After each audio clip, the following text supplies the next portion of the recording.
There was a time when Cadillac didn't just represent luxury, it defined it. The name alone meant success, prestige, American craftsmanship. You weren't rich until you drove a Cadillac. But today, that name carries a different meaning. Still prestigious, yes, but also a brand that lost its way and fought tooth and nail for a comeback. This is the full story of Cadillac. How it became the luxury king, how it nearly lost everything, and how it's fighting to reclaim the crown.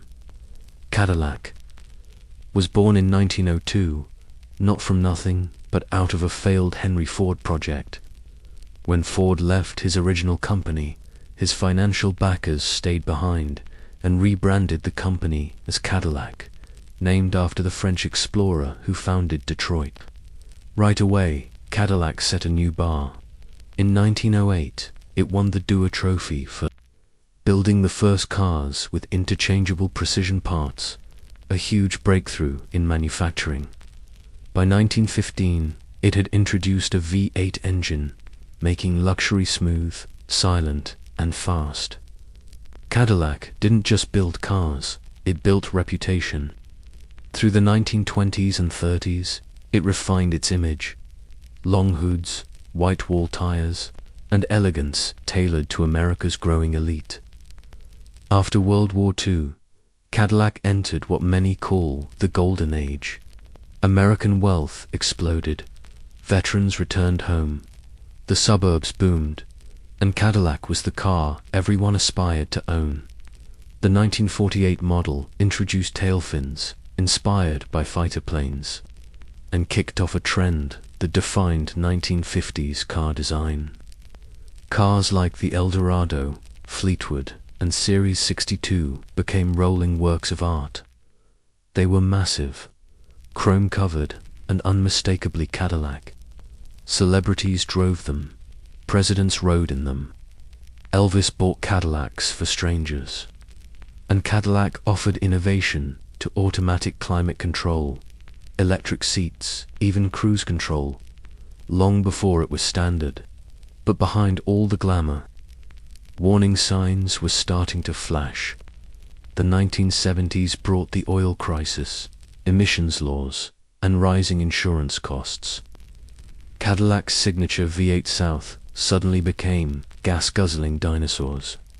The world and its drivers were changing. European automakers like Mercedes-Benz and BMW entered the US market, offering smaller, tighter, more fuel-efficient cars with a new kind of luxury, understated, not flashy. Cadillac tried to respond with the Seville, a smaller car with European inspiration, but it was expensive and lacked real innovation. Then came Cadillac's worst move, the 1982 Cimarron. It was nothing more than a rebadged Chevy Cavalier, with some leather and a Cadillac badge slapped on the grille. Consumers weren't fooled. The Cimarron was mocked, and Cadillac's once flawless reputation took a brutal hit. Throughout the 1980s and 90s, Cadillac struggled to find its identity. Their cars were big, boxy, and aimed mostly at an aging audience. They had lost their edge, and their younger buyers were flocking to Lexus, Acura, BMW, and Audi. Meanwhile, build quality slipped. Styling stagnated. Cadillac was no longer aspirational. A Cadillac was the car you inherited, not the one you dreamed of owning. The brand fell into a spiral, trying to balance tradition with reinvention, but satisfying no one. Even when the cars weren't bad, like the DeVille or the Eldorado touring coupe, they couldn't match the freshness or performance of the imports. By the late 1990s, Cadillac was adrift, surviving, but just barely. Then Cadillac took a gamble. In 2003, it launched the CTS, a sharp-edged, rear-wheel drive sedan built to fight the BMW 3 Series. The art and science design was bold, different, and for the first time in decades, people paid attention. Even more shocking, the CTS-V Cadillac's new sports sedan with a Corvette engine and Nürburgring-tuned suspension. It didn't just compete, it won. Meanwhile, another unexpected hero was rising. The Cadillac Escalade. Big, brash, and luxurious, it became a pop culture sensation. From music videos to celebrity garages, the Escalade became Cadillac's ticket back to cool. Cadillac was no longer trying to be like Mercedes. It was becoming its own thing again. Fast forward to today, and Cadillac is still pushing forward. Its Blackwing series, like the CT-V Blackwing, delivers 668 horsepower and a manual transmission.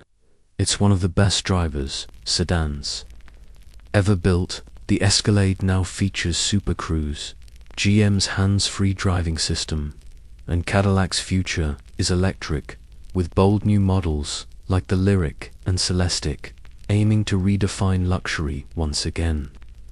After all these decades, Cadillac isn't just surviving. It's competing, innovating, and leading again. It may have fallen, but Cadillac is writing the next chapter, and it might be the boldest yet. So, what do you think? Is Cadillac back? What was the best era in its history? The finned 50s, the muscle 60s, or the high-tech present? Drop your thoughts in the comments.